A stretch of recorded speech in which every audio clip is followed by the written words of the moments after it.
స్త్రీ వశీకరణం కానీ పురుష వశీకరణం, ఈ రెండు వశీకరణాలు స్త్రీ కానీ పురుషుడు కానీ వర్తిస్తాయి.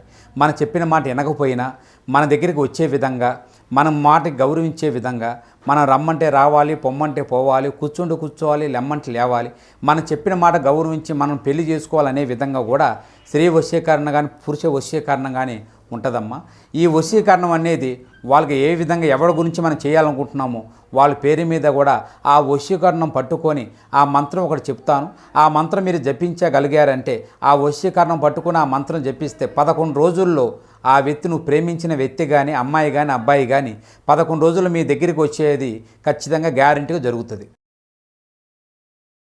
ఒక వార్త రాబోతుంది. ఏమిటి ఆ వార్త? ఏం జరగబోతుంది?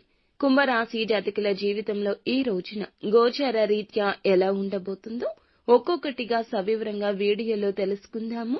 వీడియో నచ్చితే తప్పకుండా ఒక చిన్న లైక్ అయితే చేసి మమ్మల్ని సపోర్ట్ చేయండి. ఇక ఆలస్యం లేకుండా వీడియోలోకి వచ్చేద్దాము. ఈ రోజున ఈ రాశి జాతకుల గోచారం గురించి మనం చెప్పుకోవాలి. పదే పదే చెప్పిన ఇదే వాస్తవం అంటున్నారు జ్యోతిష్య పండితులు.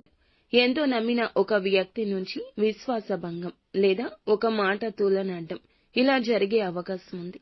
ఇది కుటుంబ సంబంధం కావచ్చు, ప్రేమ సంబంధం కావచ్చు, లేదా అత్యంత సన్నిహిత మిత్రుడి నుంచి కావచ్చు. ఒక విషయం తెలుసుకున్నప్పుడు మీరు తట్టుకోలేనంత బాధ అనుభవించవచ్చు. ఇది గుండె పగిలినట్లు అనిపించవచ్చు.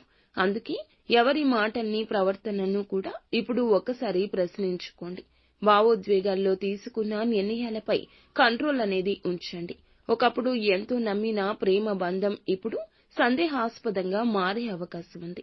ప్రేమికులు ఇది గమనించండి. వారు దూరంగా మారుతున్నారేమో గమనించండి. ఒక పాత రిలేషన్షిప్ మళ్లీ గుర్తుకొచ్చి మీ ప్రస్తుత జీవితం తలకిందులయ్యే ఛాన్స్ ఉంది. ఇక ఇంట్లో ఒక పెద్దవారి ఆరోగ్య పరిస్థితి అనుకోకుండా చాలా వరకు తీవ్రంగా మారొచ్చు. మీపై ఎవరైనా తప్పు నింద వేసే అవకాశం ఉంటుంది. దానివల్ల కుటుంబ సభ్యుల మధ్య అన్య అభిప్రాయాలు కూడా ఏర్పడొచ్చు. ఈ రోజున మీరు ఖచ్చితంగా ఏమిటంటే గనక మీ మాటల విషయంలో, చేతల విషయంలో జాగ్రత్త. ఒక గొప్ప ఆఫర్ ఈ రోజున అందినట్టే అంది చేజారిపోయే అవకాశం చివరికి కూడా కనిపిస్తుంది. మీ సహోద్యోగులు లేదా వ్యాపార భాగస్వామ్యులపై మీరు పెట్టుకున్న నమ్మకం తక్కువ అవుతుంది. విశ్వసనీయ వ్యక్తులతో మాత్రమే కీలక విషయాలు పంచుకోండి. నిత్యం శివునికి పూజ చేసుకోవడం, వీలైతే రుద్రాభిషేకం చేయించడం మంచిది. అననుకూల ఫలితాలు అనుకూలంగా మారతాయి.